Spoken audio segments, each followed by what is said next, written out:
Bien, chicos, un minuto hasta que demora un poquito subir la presentación, pero ya empezamos ahora.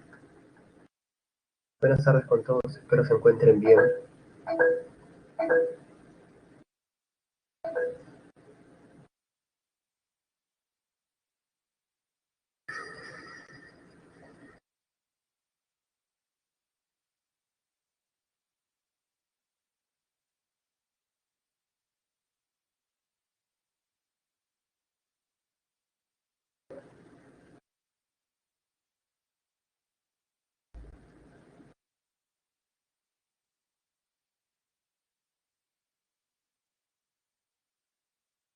Bien, parece que anda un poco lento la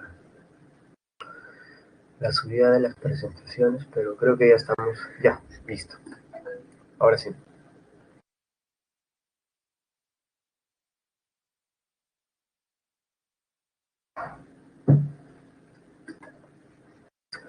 Hola Pilar, ¿qué tal Yurichi?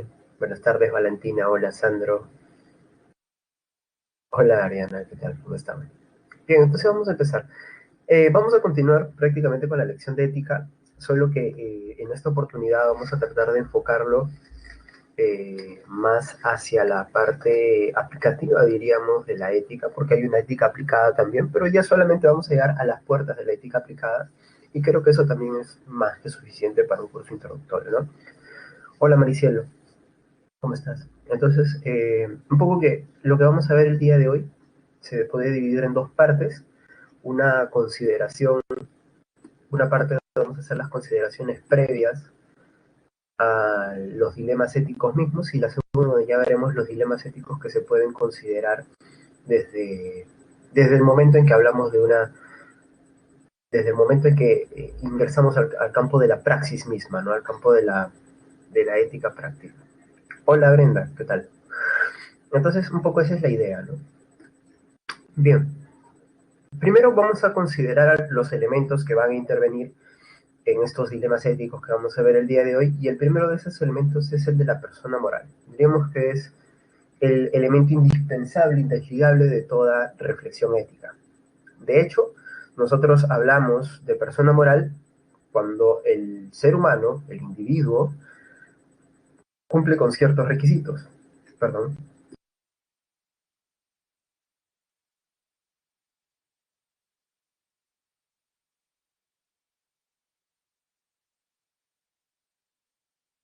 Hola David, ¿qué tal? ¿Cómo estás? Entonces, ¿cuáles son esos requisitos que cumple el ser humano para volverse persona moral o un agente moral? Hola Fabricio. Hablamos de una persona moral cuando esta persona tiene estos tres elementos. Diríamos que los dos importantes son los dos primeros porque de ellos se deriva el tercero. Primero, conciencia moral, ¿no es cierto? Esto quiere decir que la persona tiene la capacidad para discernir, ¿sí? Para razonar y por tanto para distinguir las acciones y a partir de ciertos criterios considerarlas buenas o malas, ¿no es cierto? Eso más allá de tendencias, o sea, si tú eres un utilitarista, pensarás en el mayor bien, para la mayor felicidad para el mayor número de personas, es cierto, y no va a coincidir con el criterio de otras personas, pero ambos tienen un criterio. ¿Y por qué tienen este criterio? Porque pueden discernir la capacidad para concientizar o llevar a la conciencia las acciones y las futuras acciones, ¿no? Que son finalmente eso, las decisiones.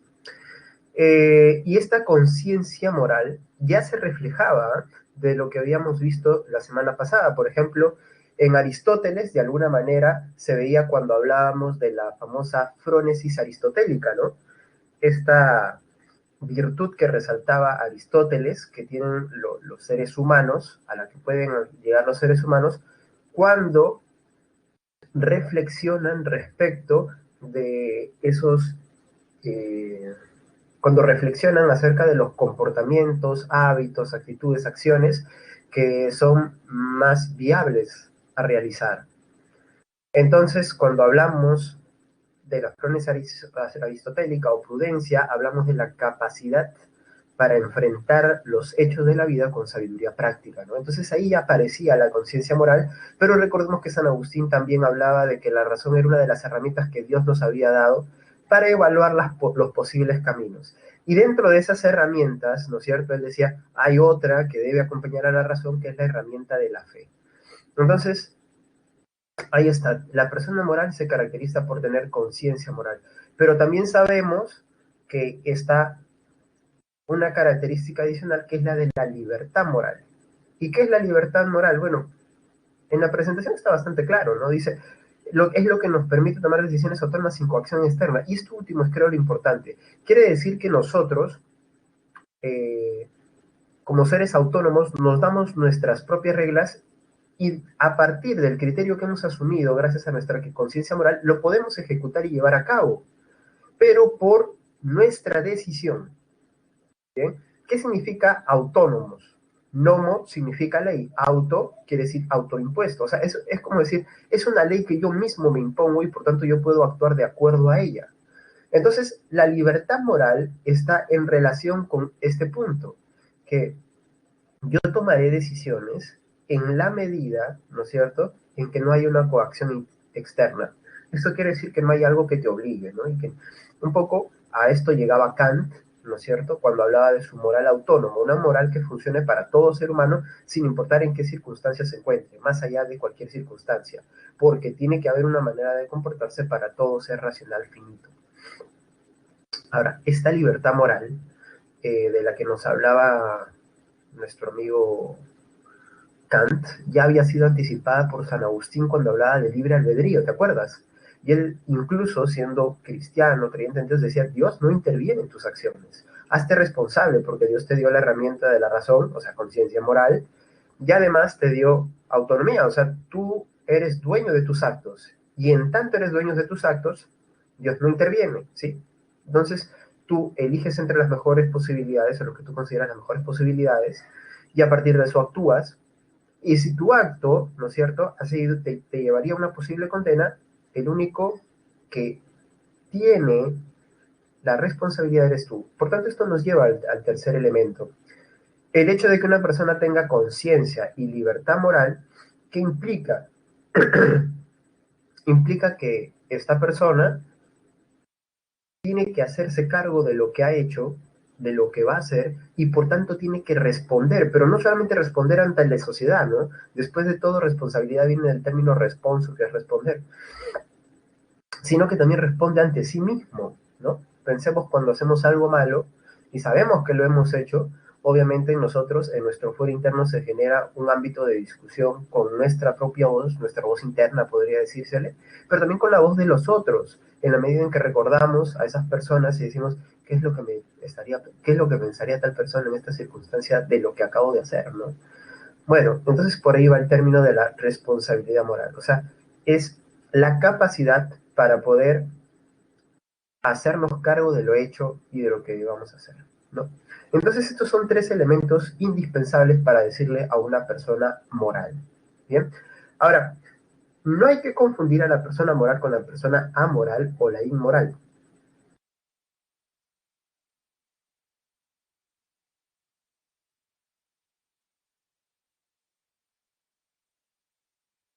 Cuando hablamos de una persona inmoral y de una persona amoral. Bien, primero hay que recordar que si la persona moral es la que tiene las capacidades, la persona moral, en cambio la persona amoral, la que aparece acá a la derecha de nuestra presentación, es la que no tiene estas capacidades. No tiene ni conciencia ni libertad morales y por tanto no se puede hacer responsable de sus actos. Entonces acá quienes aparecerían los niños, los dementes, los orates, los que han perdido la cordura y por tanto son incapaces de asumir lo que han hecho, ya sea por su visión distorsionada de la realidad, porque su razonamiento no funciona normalmente, ¿no es cierto? Y porque no son libres de manera interna. ¿Cómo me refiero de manera interna? Que sus impulsos, ¿no es cierto? O esos movimientos espontáneos de su ánimo, de su psique, no pueden ser controlados por ellos mismos. ¿Bien? Entonces, en ese sentido tampoco son libres y por tanto no se les puede hacer responsable de sus actos, ¿no? Es por eso que acá la discusión se puede llevar a algunos casos particulares, ¿no? Como por ejemplo cuando se trata de determinar la mayoría de edad, ¿no? A partir de qué edad una persona ya deja de ser amoral y pasa a ser moral, ¿no? Algunos dicen 16, otros dicen 17, 18, en otros países 21, ¿no es cierto? Entonces, ahí la edad es realmente la que determina, o son los factores sociales y los factores de crecimiento, de desarrollo biológico, ¿no? Bueno, habría que ver eso, ¿no? Y podría, por ejemplo, a ver, esta es una pregunta, ¿no? Para ustedes. Perdón, me está picando la nariz demasiado. Pareciera que le tengo alergia a algo. La pregunta sería, imaginémonos la época del esclavismo, ¿sí? Pueden irse a la antigua Grecia si quieren, que es uno de los casos más gráficos. Eh, Imaginemos un esclavo, ¿no es cierto?, que tiene obviamente su respectivo amo, pero el amo también tiene otros esclavos. Ahora, imaginemos lo siguiente. Esta persona, ¿sí? La persona que está como esclavo y que obviamente sigue las instrucciones y las órdenes que se les da, en ese caso hablaríamos de... Perdón, se me fue la idea, pero estoy pensando en otra cosa.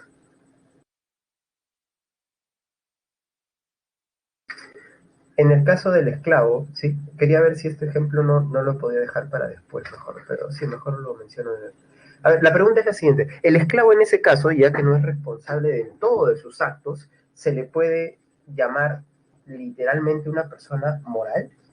Porque piénsenlo bien, es una persona que tiene que seguir las órdenes bajo la estructura social, económica, política, es una persona que solamente se encarga de seguir órdenes.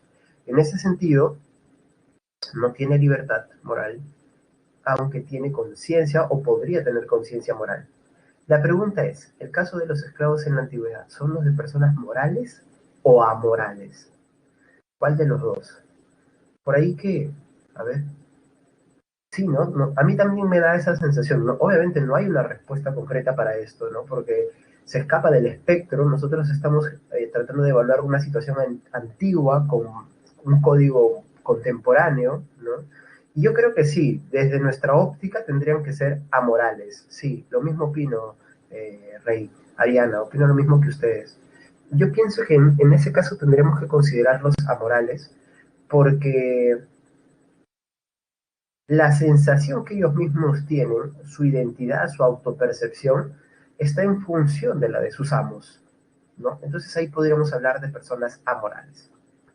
En cambio, hablamos de personas inmorales cuando son personas que tienen estas características, conciencia, libertad y responsabilidad morales, pero son, a pesar de que tienen estas tres características, sabemos que se trata de personas que a veces no actúan como debieran y transgreden alguna norma. Ahora, en la siguiente presentación justo vamos a hablar de los tipos de normas.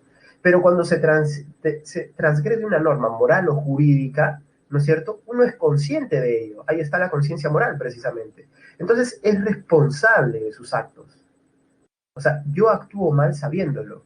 En cambio, la persona moral actúa mal sin saberlo, ¿no es cierto? Porque uno no tiene conciencia o no tiene libertad moral, como habíamos hablado en el caso del esclavo.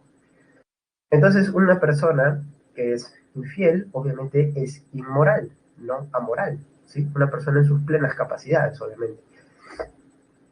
Entonces, acá habría que hacer la diferencia que no es lo mismo inmoral que bueno o malo, ¿no? Porque la bondad o la maldad ya depende de los criterios para juzgar. Pero con inmoral estamos hablando de transgredir una norma. Ahora, transgredir una norma te hace malo. ¿Qué diría Aristóteles? Por ejemplo, Aristóteles diría, no, papi, no te hace malo. Habrá hecho que ese acto tuyo sea malo, pero a ti no te define como malo. Lo que te definirá como malo, malvado o perverso será la frecuencia de tus actos. Si siempre haces lo mismo, bueno, entonces este es un malvado, un perverso, ¿no? ¿Bien? Entonces ahí tenemos un detalle importante, ¿no? Y bueno, entonces, ¿qué tipo de normas se puede transgredir para hacernos o volvernos personas inmorales? Básicamente existen dos tipos de normas, la norma jurídica y la norma moral. La norma jurídica es la que ha nacido del pacto social. O sea, en términos más políticos, estoy tratando de explicarlo, se deriva dentro de los estados modernos, entendidos como gobiernos mixtos, ¿no es cierto? Se habla de tres poderes. El asunto es que para poder garantizar la buena convivencia se establecen unas reglas y también un reglamento de punición, o sea, de castigos, ¿no? Que se pueden graficar a veces en cárcel, a veces en retribuciones, en servicio social, en indemnizaciones económicas, ¿no es cierto? Entonces, en este caso, cuando hablamos de norma jurídica, sabemos que la realizamos porque hay una obligación externa, o sea, hay instituciones estatales que me obligan a seguir. Bien. En ese caso, nosotros hablamos pues por ejemplo, personas que, en el caso de la norma jurídica, ¿no? De personas que pueden seguir la norma jurídica, ¿no es cierto? Y uno diría, pero profe, ahí uno ya no es plenamente libre. Y en ese caso yo también tendría bastante cuidado, porque seguir una ley no es necesariamente sacrificar la libertad. Y esto lo vamos a ver ya con posturas políticas, ¿no? Pero ya hablaremos de eso en filosofía política, que son nuestras dos últimas clases. Y antes de responder la pregunta de Giancarlo, voy a la diferencia con la norma moral. Si la norma jurídica está escrita, ¿no es cierto? Hay toda una reglamentación y, ojo, que en la norma jurídica hablamos de una norma en conexión con otras. O sea, hablaremos de un conjunto de normas, ¿no? En la norma moral hay cierta independencia porque precisamente las normas nacen, emanan de manera espontánea dentro de la sociedad. Y por tanto acá lo que me mueve a seguirlas es una obligación interna, la convicción, y no tanto por lo que las instituciones me puedan hacer o porque me obliguen a hacerlo. ¿Bien? Eh, y si bien en la norma jurídica la consecuencia de no cumplirla es una sanción objetiva, como te decía, en este caso será una sanción subjetiva, pues, ¿no? Lo que se produce dentro de mí y no fuera, dentro de mi persona y no sobre mi persona. En ese caso lo que se produce es el remordimiento, el sentimiento de culpa, el arrepentimiento, bueno, ahí está. Así, por ejemplo, la norma jurídica, ¿no es cierto?, establece que hay una serie de castigos para ciertos tipos de robo, ¿no es cierto?, el hurto agravado y demás.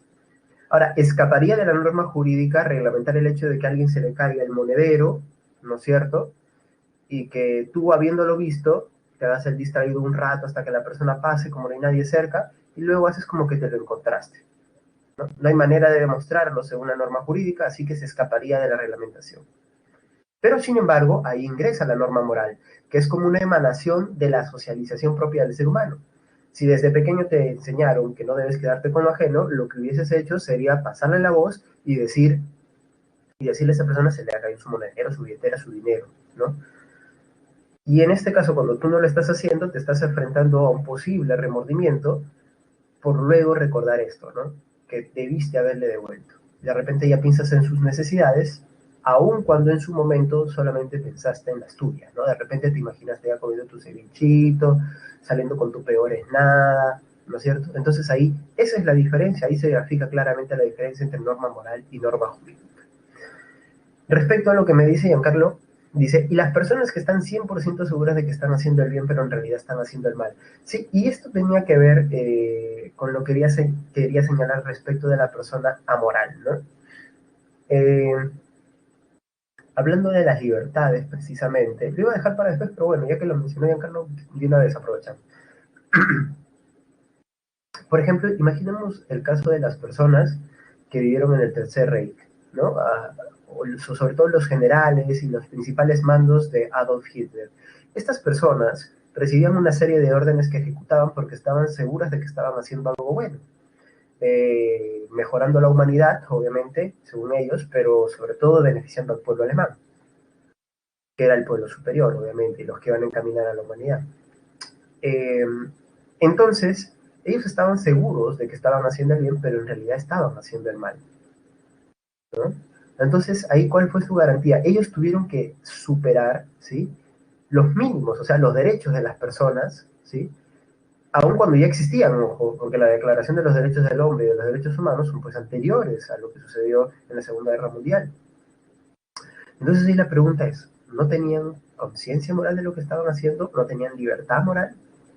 Bueno, el camino al infierno está lleno de buenas intenciones. No basta con buenas intenciones, o lo que veíamos en la semana pasada, las aspiraciones, ¿no? No basta con las buenas aspiraciones, porque así yo también puedo desear cambiar el mundo y puedo matar a un montón de gente, ¿no es cierto? Hacer un mundo más justo y matar a un montón de gente, como lo hicieron los terroristas en el Perú y lo siguen haciendo en otras partes del mundo.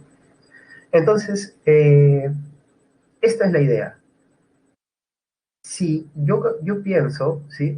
Yo pienso que estoy haciendo el bien, pero en realidad estoy haciendo el mal, es que debe haber alguna manera de eh, contrastar ambos criterios, ¿no? No puedes considerar que una acción es buena, y acá ya estoy hablando a título personal, si es que obviamente no respetas cuestiones mínimas como el derecho a la vida, el derecho a la libertad de expresión, a la libertad en general. Obviamente, la pregunta de Giancarlo es muy acertada, ¿no? En ese sentido, estas personas que solamente obedecían porque creían que estaban haciendo algo bueno, en realidad estaban haciendo algo bueno, pues no, pareciera que no. Al respecto, quien ha estudiado el tema es un tal Philippe Zimbardo. Voy a escribir su nombre acá en el chat público, porque es más rápido con las notas compartidas. En el famoso experimento de la cárcel de Stanford. ¿Qué es lo que dice Philippe Zimbardo? Él hizo un experimento donde convocó a un grupo de jóvenes, ¿no es cierto? Y a los convenció de que solo era un experimento. Y efectivamente era solo un experimento. Pero no entendían que el experimento no era lo que a ellos les decían, sino un experimento más allá de lo que a ellos se los decía. Se les dijo que se iba a conformar dos grupos dentro y algunos habían de ellos, ¿no? Y algunos de ellos habían sido escogidos para hacer una actuación de presos, digamos, para ser como supuestos presos, y los otros iban a ser supuestos guardianes. Entonces, era un experimento donde iban a vivir ahí, iban a asumir en verdad sus roles. Y bueno, al inicio todo fue un poco a la chacota, pero conforme fue avanzando, los guardias empezaron a aumentar sus tratos crueles por indicaciones que le daban los mismos dirigentes del experimento. Ellos les decían, bueno, entonces ahora golpéenlos, y ellos los golpeaban, ¿no? Entonces, lo que sorprende, bueno, se tuvo que abortar, se tuvo que cortar el experimento, porque era demasiado fuerte lo que se estaba logrando. Eso quiere decir que las personas, cuando reciben órdenes de quien consideran una autoridad, pueden desprenderse de su conciencia y su responsabilidad moral, pueden anular su libertad incluso, y simplemente ceden a lo que ellos consideran un buen propósito o lo que asumieron como un buen propósito sin pensarlo. Y es por eso que Philippe Zimbardo dice, ahí está el origen del mal, ¿no? Para él, yo creo que hay otras fuentes del mal también, pero quizás esta sea una de las más importantes, ¿no? El obedecer órdenes crueles sin detenerse a pensar. Entonces, ¿quién es el héroe en este sentido de lo malo, ¿no? El héroe sería el que se revela frente a las órdenes perversas, ¿no? Ahora, nosotros estamos rodeados de órdenes, si ustedes se dan cuenta. Desde que nacemos, mientras somos pequeños y vamos creciendo, nos rodean órdenes, haz esto, haz lo otro. ¿Y cuántas cosas son buenas de las que se nos piden o de las que se nos dicen hacer de una manera muy disimulada, ¿no? Bueno, probablemente pocas, ¿no? Cada uno tendría que evaluar, tener un análisis más crítico, más juicioso, para poder determinar si está bien el criterio que se aplica. Les recomiendo que vean, bueno, hay videos que lo explican, pero también hay una versión en TED, ¿no? Una exposición en TED del mismo Philippe Zimbardo contando su experiencia con ese experimento y sus conclusiones que son importantísimas, ¿no? Bueno, y bueno, para seguir agregando conceptos que vamos a usar el día de hoy, están los valores éticos fundamentales, ¿no? Estos valores éticos son fundamentales precisamente porque ayudan a ordenar esta dimensión social del ser humano, o sea, para que podamos vivir en una convivencia armoniosa. Entonces tenemos, pues, algunas cuestiones como la dignidad humana, ¿no? Algunos valores como la dignidad humana, que tiene que ver con esto que Kant nos decía, ¿no? El ser humano no es solamente un medio, sino que también es un fin en sí mismo. Entonces, ¿qué implica la dignidad? El exigir el máximo respeto para todo ser humano, ¿no? En otras palabras, que toda persona necesita ser respetada. Y también que se necesitan niveles de vida mínimos para poder hablar de dignidad también, ¿no? Una persona que en extrema pobreza no está viviendo como un ser digno.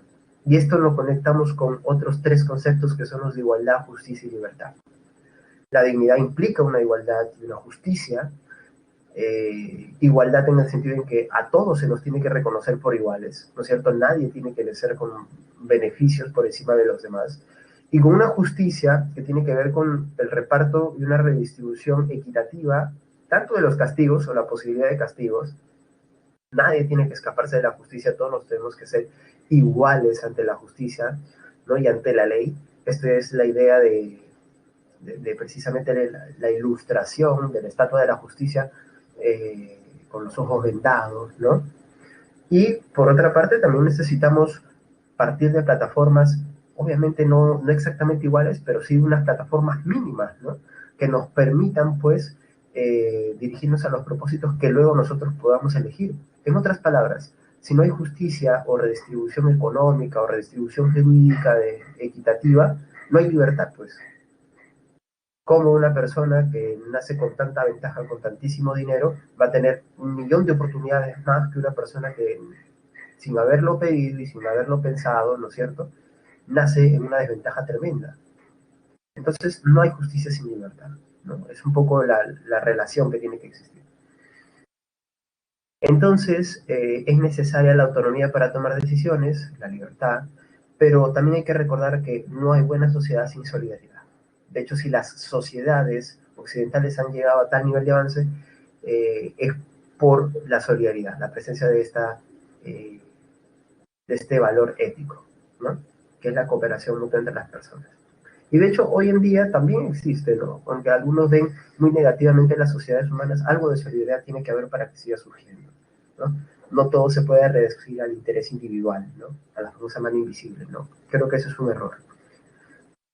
Tomando en cuenta todo lo que hemos visto respecto de las propiedades de una persona moral, su diferencia con la persona inmoral o amoral, la transgresión de la norma moral, jurídica y estos valores éticos fundamentales, ya podemos pasar a analizar entonces los famosos dilemas éticos. Brevemente, ¿qué son los dilemas éticos? Bueno, los dilemas éticos son estas situaciones en las cuales el sujeto se enfrenta, o el agente moral se enfrenta a dos circunstancias, ¿sí? A dos opciones, perdón.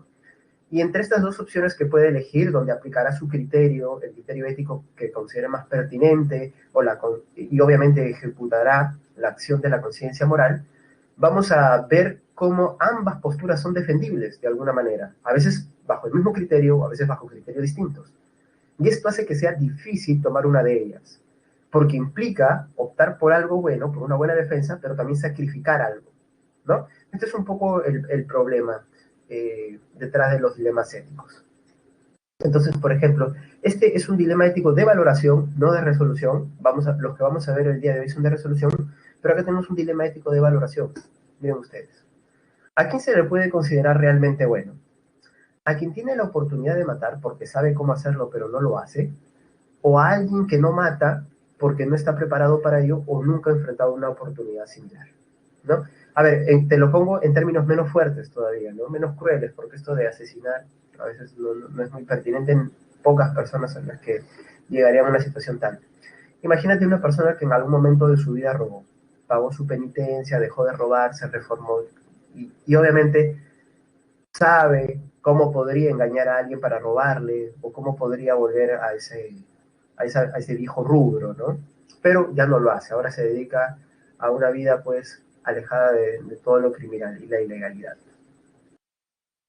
Ahora esta persona se ve en una situación en la cual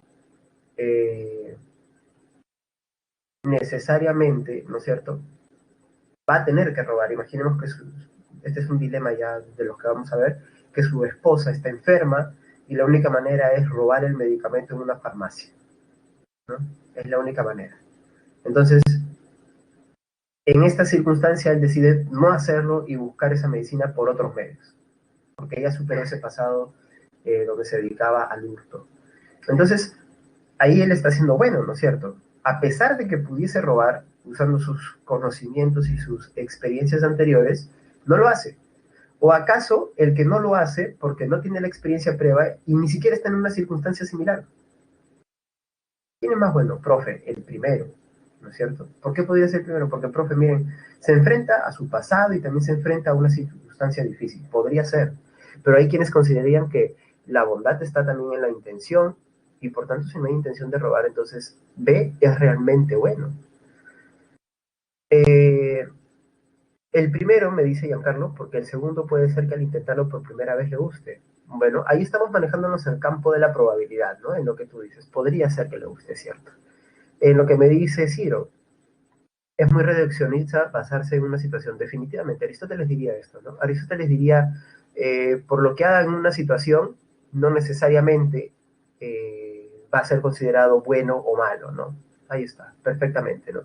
Pero solamente en esta situación, ¿quién es el realmente bueno? Bueno, la situación ya implica factores del pasado y también implicaría factores del futuro. Así que es una situación, al menos axiológicamente hablando, irresoluble, ¿no? Y acá, nuevamente, ingresan factores ajenos, ¿no? Ajenos, podríamos decir. Y bueno, un poco esa es la idea de los dilemas éticos.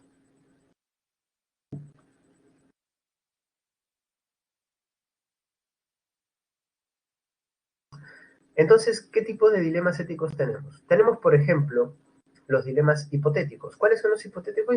Ustedes saben que es un hipotético, ¿no? Si algo, entonces, ¿no? Entonces es como imaginarse una situación probable, pero quizás que es un poco difícil que se dé en la vida real, pero que podría ser probable, ¿no es cierto?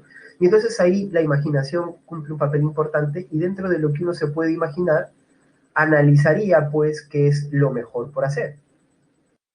Bien, entonces, por ejemplo, está este dilema hipotético clásico, ¿no? El dilema del tren. Imaginemos que ustedes son las personas encargadas de manipular los rieles por los cuales va a pasar el tren.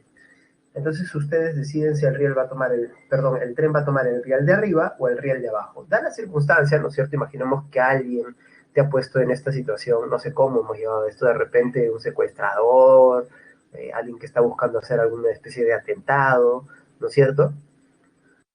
Y te pone en la situación de que en el riel, en uno de los rieles, tal y como está el gráfico, en el riel de arriba, ¿no es cierto? Una persona sería la que muere si pasa el tren por encima de ella, obviamente. Y en el riel de abajo están 5 personas. ¿Por dónde harías que vaya el tren? ¿Por arriba o por abajo? ¿No? Esta es un poco la pregunta. Profe, yo voy por arriba, pues, ¿no? Mejor que muera uno que mueran 5. Ahí, por ejemplo, se aplican, vamos a usar nuestros criterios, ¿ya? Los criterios del dilema, para analizar este dilema ético. En lo que ustedes están, por ejemplo, Giancarlo ha dado una perspectiva distinta, ¿no? Eh, pero podemos analizarlo, ¿no? ¿Qué es lo que me están diciendo algunos de ustedes a los que escogen el por arriba? Ustedes están pensando en un factor cuantitativo, ¿no? Acá al menos se pierde una vida, en cambio abajo ya se pierden 5, ¿no es cierto? Y hablando de la especie y su supervivencia, la opción de hacer que el tren vaya por arriba es lo mejor. De hecho, esta es una opción que respaldaría a quién. ¿Se acuerdan? El que decía el mayor bien o la mayor felicidad para el mayor número de personas, ¿no? Entonces, ahí está, ¿no? En lo que dice Ciro, más es mejor, se grafica o se resume, ¿no es cierto? Eh, lo que pensaba John Stuart Mill, ¿no? Entonces, ahí está. Los que dijeron arriba, de repente tienen esta justificación. Los que escogen abajo, ¿por qué? De repente dirían, es que cualquiera de las dos da igual, porque tú no puedes decir que 5 vidas valen más que uno. Todas las vidas valen lo mismo. Así que no es que uno más uno, dos, no, uno más uno más uno más, es igual. Estamos hablando de vida, ¿no es cierto? Ahora, podemos ponerle matices interesantes, ¿ah? Para entrar en lo que dice Reid respecto a que habría que conocer más a las personas, ¿no?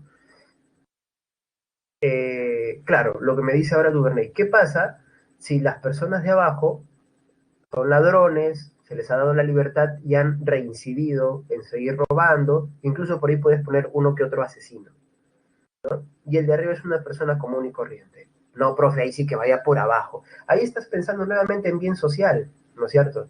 Estás justificándolo desde la perspectiva similar a la de Mill.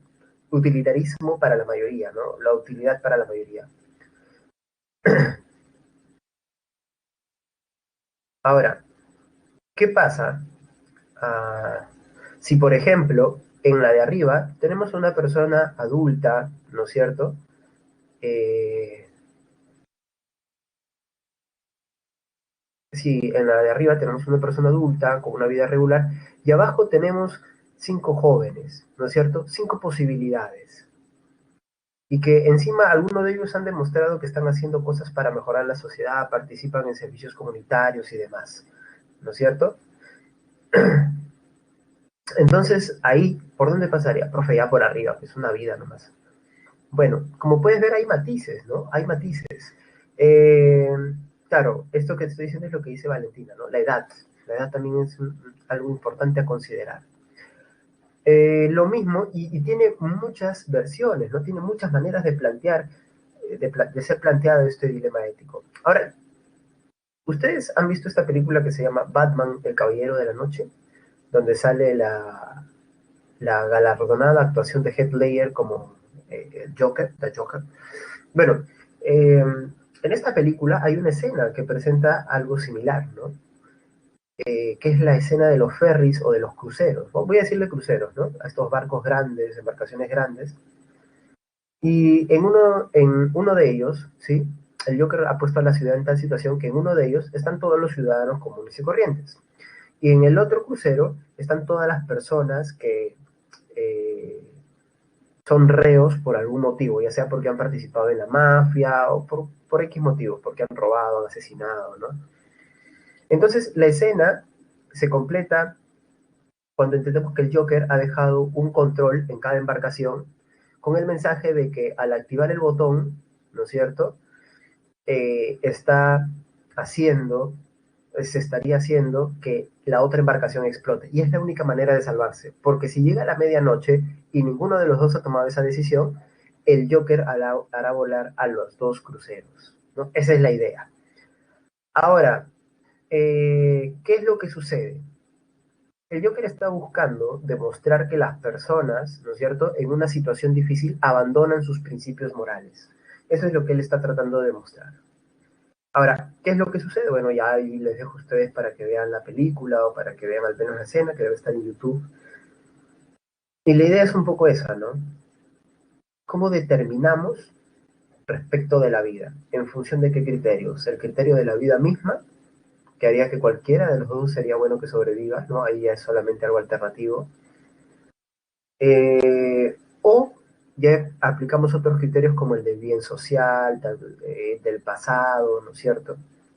Después de todo, uno pensaría que los criminales o el crucero donde están los reos, eh, por ser, ¿no es cierto?, por tener una mayor facilidad, y un poco relacionándolo con esto que decías, ¿quién es realmente bueno, no?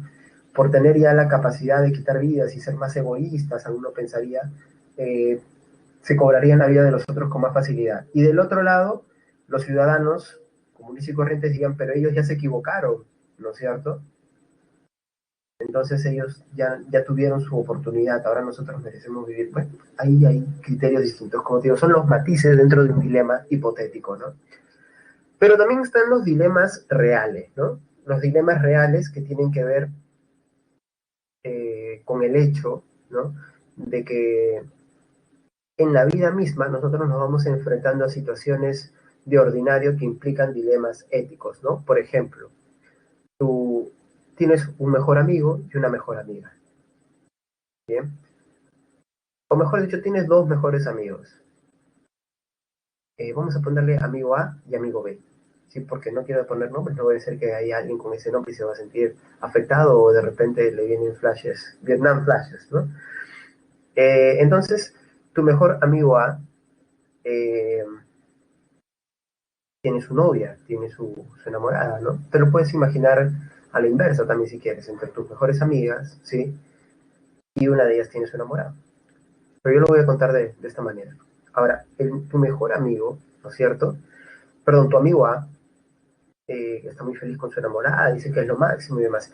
Y tu amigo B, ¿sí? Algún día te cuenta preocupado que la enamorada del amigo A está que se acerca demasiado a él, invita a salir, hablan hasta tarde, y que le está empezando a gustar también ella. Y más adelante también te cuenta que es más, ya están saliendo, que ya se han dado por ahí uno que otro besito. Entonces, la amiga A, el amigo A, perdón, necesita saberlo, pensarías tú. Pero hacérselo saber sería también traicionar a la lealtad hacia que tienes hacia el amigo B. Entonces, ¿cuál de las dos opciones tomas? Es un dilema de la vida real, ¿no? Caso de la vida real. Y si no aparece la Rosita de Guadalupe, ¿cómo lo resolvemos entonces? ¿Cuál es la mejor solución? Bueno, ahí está, dilemas reales, ¿no? Eh, Veamos algunos casos. Denme un segundo que lo busco. Acá está. Esto se lo pueden descargar, ¿eh? Esto lo voy a poner ahora.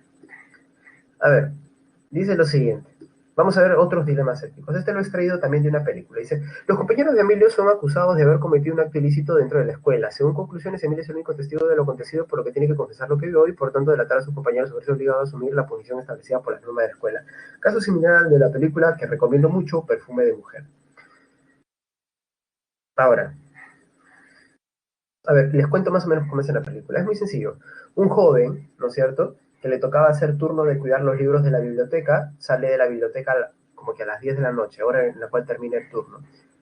Eh, las cámaras vieron solamente que un grupo de jóvenes pasaba, a eso de las 9:50 de la noche. Y estos jóvenes lo quisieron, pero esto ya no lo vieron las cámaras, y el único que lo vio fue este joven que salía de la biblioteca, que vamos a llamarle Emilio, ¿sí? Vio cómo ellos preparaban una broma para el director. Y obviamente esta broma al día siguiente es que caiga un balde de pintura sobre el director y sobre su auto. Ahora, se sabe o se sospecha que ellos han sido, pero necesitan el testimonio, porque según el reglamento, el estatuto dentro del colegio, solamente se le puede castigar a alguien cuando hay un testimonio directo. ¿Y quién es el testimonio directo? Pues este joven, Emilio, que estaba saliendo de la biblioteca. Pero esto es lo que muchas veces sucede, ¿no? Emilio, para poder dar su testimonio, tendría que acusar a sus compañeros. Confesar implica delatar a sus compañeros. ¿Lo haría? Ahora, ¿qué es lo que sucede? El reglamento también dice que una persona que no colabora en los actos disciplinarios tiene una sanción, y tiene la mayor sanción de todas. ¿Qué es cuál? Que se le expulse de la escuela. Entonces, esto es lo que sucede en la película, ¿no? Y si tú te das cuenta, y esto lo revela la persona que luego defiende a Emilio, que es un ex militar, dice, lo que se le está pidiendo es que él traicione sus valores. O sea, que traicione su valor, que es el de la lealtad. Aunque ellos no se hayan comportado como sus amigos, y le hayan dicho, si nos quemas, lo hayan amenazado, todo, ¿no? Si tú nos quemas confesando, nosotros te vamos a arruinar la vida o lo que sea. Pero aunque no sea eso, él no quiere delatarlos, ¿no? Más allá de eso. Entonces, eh, sí, es esa película, Brian. Entonces, la idea, ¿no es cierto?, que es que uno tiene que ponerse entre dos principios, ¿no es cierto? Este conflicto de principios o de valores éticos. Bien, pasamos al segundo caso. Un poco que este primer caso que acabo de contar es lo que se vive en los colegios cuando el profe se va y nombra a alguien delegado, si tiene delegado, dice, me apuntas a todos los que se ponen de pie, ¿no? Y entonces tendrías que matar a la mitad del salón, ¿no es cierto? Si fueses sumamente disciplinado, ¿no? Y claro, está el que no se siente el amigo de los demás y mata a todos, ¿no? Apunta a todos en una lista. Pero el que tiene conciencia moral en ese momento, un poco que le pesa apuntar a sus compañeros, ¿no? En mi colegio, por ejemplo, nosotros, ¿no?, al que se encargaba de ver la disciplina cuando salía el profesor, salía a la pizarra con una tiza, ¿no? Y él tenía que ir apuntando a los que se ponían de pie, a los que hacían bulla, a los que gritaban, ¿no? Bueno, en fin. Segundo caso, parecido al anterior, tiene que ver con delatar. Dice, se llama el dilema de Robin Hood, así es como lo han llamado. Eres testigo de un crimen. Un hombre ha robado un banco, pero en lugar de quedarse con el dinero para sí mismo, lo dona a un pobre orfanato que ahora puede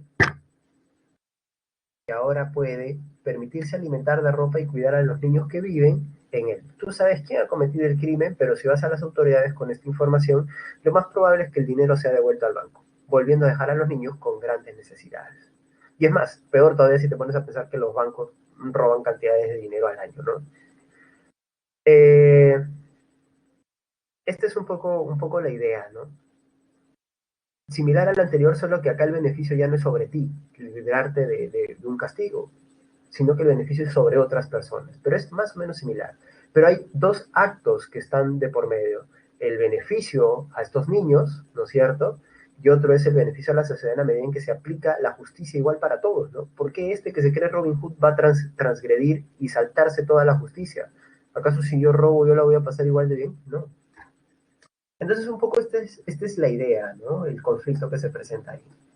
Miremos el tercer caso y uno que me parece muy curioso porque debería estimular las discusiones en nuestro campo, ¿no es cierto? Dice, Luis, a sus 18 años estaba metido en un asunto de drogas. Junto con dos amigos asaltaron la vivienda de una mujer viuda que vivía con sus dos hijos. Le robaron el dinero del colegio de uno de ellos, varios objetos de valor y recuerdos familiares. La audiencia sentenció una condena de más de 2 años para Luis. La sentencia fue recurrida y a los 7 años, perdón, acá debería decir 7 meses, el Supremo decide devolver a Luis, no, perdón. La sentencia fue recurrida y a los 7 años el Supremo decide devolver a Luis a la cárcel, pese a que éste se ha reinsertado. Tiene mujer e hijos y trabajaba como peón de obras. Su abogado ha pedido un indulto alegando que el hombre se encuentra completamente reinsertado. Esta es la idea. Imaginemos que tú has cometido un crimen, sí, lo voy a poner así para que lo sientas a título personal, ¿no es cierto? Un crimen, digamos, menor, ¿no? Vamos a decirle menor, aunque algunos no lo consideran menor. Has robado, por ejemplo y se te condena, pues, digamos, a 3 años, ¿bien? De prisión. Pero por buen comportamiento y demás te dejan salir al año y te quedan por cumplir 2 años, ¿sí? Pero estás en libertad condicional. Ahora, te has reinsertado y demás, y la justicia dice, nos equivocamos, no deberíamos haberte dejado, así que tienes que cumplir tu condena restante, que es de 2 años. Y es, de alguna manera, el enfrentamiento entre dos tipos de justicia, la justicia vindicativa y la justicia basada en el perdón, ¿no es cierto? La justicia vindicativa, la de los familiares, pero yo quiero que él pague por lo que ha hecho. Si se le ha dado los 3 años, que cumpla por lo menos sus 3 años. Pero otros dirían, pero ya está pagando, porque siendo útil, ¿no es cierto? ¿Cómo se paga mejor una deuda? Siendo útil, dando dinero, generando algo para la sociedad, o simplemente siendo un lastre, pues ahí en la cárcel, porque en la cárcel no produces nada. Entonces, este es un poco la idea que se pone a discusión, ¿no? Yo les recomiendo que vean un video que yo encontré en YouTube hace mucho tiempo de cómo son las cárceles en Noruega, ¿no? Es parte de un documental. En Noruega al reo, nosotros se le trata como rey, ¿no? Vive bien, tranquilo, tiene PlayStation, computadora, 3 comidas al día, tiene actividades de formación, encima puede estudiar una carrera universitaria en la cárcel, porque acá la idea es que si yo al reo lo someto 5 años, ¿no es cierto?, de privarlo de su libertad, y luego, ¿no es cierto?, yo lo suelto y porque lo he juntado con otras personas y no los he reformado y que son personas que tienen problemas iguales o peores que los de él, entonces yo lo que estoy haciendo es generar pues una fuente de mayor peligro para la sociedad. La idea sería reformarlos y reinsertarlos. Entonces, algunos dicen, no, profe, ¿cómo va a hacer esto? ¿No es cierto? Si él tiene que pagar por lo que hizo. Bueno, es que ahí estás manifestando el código de justicia vindicativa y no de justicia reformativa, de justicia reintegrada. O sea, lo estás viendo como un objeto que tiene que pagar y no lo estás viendo como una persona que puede cambiar. Profe, pero hay casos que no cambian, pues ya se mantienen así, a veces por cuestiones patológicas. Bueno, pero que se analice y que se diferencien, ¿no? Un poco esa es la discusión de por medio. Por una cuestión de tiempo voy a pasar este tema, pero ahí ya tienen ustedes algunos ejemplos. Podrían descargarse esa diapositiva. Entonces ahí está. Ahora, en la actualidad, ¿qué dilemas tenemos? Vamos a hablar de dilemas éticos contemporáneos. Hay dos, básicamente, ¿no? El primero sería el de el aborto inducido. Ustedes se van a dar cuenta que tal como le estamos planteando acá, estamos hablando de un dilema ético-antropológico. Porque de lo que se trata es de hacerse la pregunta, ¿es el aborto inducido moral o inmoral? O sea, ¿se está o no se está transgrediendo una norma? Y entonces la conclusión es, se transgrede esta norma que atenta contra la vida siempre y cuando sea una persona. Entonces, una parte de la ciencia ha empezado a decir, ¿no es cierto?, a estudiar y a ver en qué momento exacto ya empieza a ser humano. Entonces algunos dicen, no, que después de las 3 semanas recién, pero si lo haces antes del mes, no sé. Hay una serie de discusiones de orden fáctico científico, pero ojo que no hay consenso ni siquiera entre la comunidad científica. Ahora, estos señores, ¿no es cierto?, lo plantean desde un punto de vista filosófico, ético y antropológico. Y esto es lo que sucede. Según Peter Singer, famoso escritor ecologista, él dice, el feto, ¿no es cierto?, él está a favor del aborto inducido, porque dice, el feto no es una persona, pues todavía no tiene las capacidades de autoconciencia, ni de conciencia, ni de libertad moral. Y por tanto, aunque pueda ser una persona, no lo es. Entonces tú no estás, digámoslo así, atentando contra la vida de alguien. Esta es la postura de Peter Singer. En cambio, la postura de Spemann es la siguiente. Imagínate que alguien cercano a tu círculo, ¿no es cierto?, familiar, amigo, lo que sea, queda en estado de coma. Pregunta, ¿por qué ha quedado en estado de coma? Tú dices que ya dejó de ser persona. ¿Deja de ser persona porque alguien que cayó en estado de coma? Claro. ¿Y por qué diríamos que no? ¿Por qué no ha dejado de ser persona? Porque en verdad lo que está pensando Spemann es lo siguiente. Claro, puede ser lo que dice Ciro, por el conjunto de células, pero no es solamente eso, eso no es una persona, eso es incluso a cualquier otro tipo de animal. Lo que hace a una persona, efectivamente persona, es el hecho de que no solamente usa sus capacidades racionales, sino que las puede usar en algún momento, o sea, en potencia. En otras palabras, esa persona que está en estado de coma, en este momento, uno diría, no es persona. Singer diría eso, no es persona, así que puedes acabar con su vida, ¿no es cierto? Eutanasia. Pero Spemann diría, no pues, ¿y qué pasa si recobra mañana la conciencia? Sale del estado vegetativo. Estarías cometiendo un crimen por haberlo desconectado con anticipación. Entonces, uno, esto es lo que dice Spemann, no solamente es persona, ¿sí? En tanto que lo es en este momento, sino en tanto que lo va a ser de acá a un tiempo. Entonces el feto sí es una persona. No es que no sea una persona porque en ese momento no tenga conciencia, pero la va a tener. O sea, estás anulando una vida después de todo. Entonces, el derecho a la vida. Y acá, según Singer, lo que está defendiendo es que no se está atentando contra el derecho a la vida. Todo se mueve en este código del derecho a la vida. Eh, es que es diferente, Duvernay. Es diferente, porque un huevo, ¿no es cierto? Eh, en el caso de los animales, estamos hablando de que no hay una mayor incidencia para su comunidad. En cambio, en el caso del ser humano sí. Porque recuerda que lo que habíamos mencionado como la dignidad humana, ¿no es cierto? Es algo que tenemos única y exclusivamente los seres humanos. Bien, entonces ahí no funciona bajo el mismo código, ¿no? O sea, lo estoy analizando bajo código ético, ¿eh? Y decir que un huevo es una gallina es obviamente un error, ¿no? Ahora, ¿qué es lo que sucede, por ejemplo, con eh, las discusiones sobre el aborto inducido que son más actuales? Ya no se maneja tanto en el código antropológico como lo de Singer y Spemann, sino que son más sociales, ¿no? Entonces, los que tienen esta onda medio progresiva, ¿no es cierto?, resaltan el valor de la libertad diciendo, ¿no es cierto?, que la mujer es la que sí tiene vida, ¿no es cierto?, y es una persona, y el feto obviamente no lo es, así que la mujer, la libertad de la mujer pasa por encima de cualquier otra posibilidad que pueda tener ese feto, ¿no? Y del otro lado, los famosos pro vida, ¿no es cierto? Nuevamente, apuntando a valores éticos sociales, hablan del derecho a la vida. Entonces, hay un conflicto de principios. Y luego está también el camino que se puede tomar desde la praxis política, ¿no? No entres en la discusión de principios éticos o antropológicos, porque al final no vas a poder resolver nada. Y el aborto es un problema social, ¿no es cierto? Entonces hay que resolverlo. ¿Cómo? Quitándolo de las garras de la ilegalización y volviéndolo legal. Esto es un poco lo que dice Pepe Mujica. Si no han escuchado alguna vez hablar al expresidente de Uruguay, van a... Si no, revisen en YouTube, ¿no? Es muy interesante. Él dice, yo no puedo estar de acuerdo con el aborto porque implica un asesinato o anular la posibilidad de una vida. ¿Quién estaría de acuerdo con el aborto? Dice él. Si lo piensas en serio, nadie podría estar de acuerdo con el aborto. No es solamente, él sabe que no es solamente una cuestión de principio de libertad, ¿no? Eh, entonces, al final, ¿por qué él apoyó el aborto? Porque dice, porque es una cuestión práctica. Hay muchas vidas en riesgo cuando el aborto es ilegal, ¿no? Esa es la postura de él, ¿no? Y bueno, otro problema ético contemporáneo sería el famoso problema de la eutanasia. La postura a favor de la eutanasia resalta la libertad del individuo para decidir cuándo la vida ha dejado de ser deseable y ya es más bien un castigo, algo penoso.